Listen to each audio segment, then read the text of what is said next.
बेलूरा जीजा हो बने रउआ साफा बेलूरा एहो एको फरमाइश हमर कोहिनी न पूरा जीजा हो बने रउआ साफा बेलूरा दीदिया से कह दे हम छुई छाई जानी दीदिया से कह दे हम छुई छाई जानी साली हो लेला लेला साली हो लेला फल डबल बाकी दुआनी बाकी खेल कर दी जाके तानी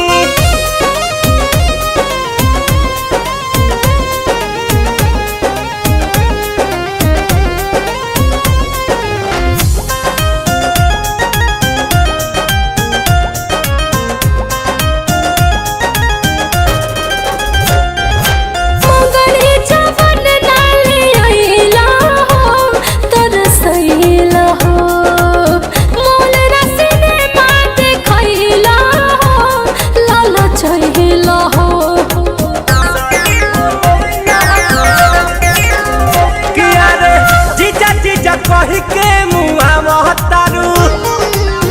रही रही चोना देखा महतारू काट तन चरखी त जतराना बहनी काट तन चरखी त जतराना बहनी साली हो लेला लेला साली हो लेला फल डबल बाकी दुआनी बाकी खेल कर दी जाके तहनी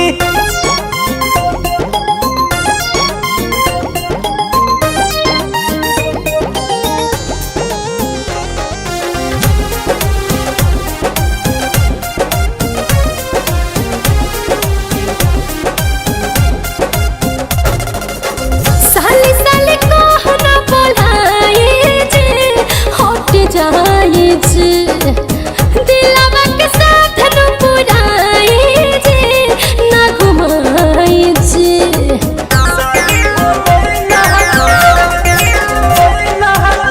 अखर कर जवा खखो रहतारू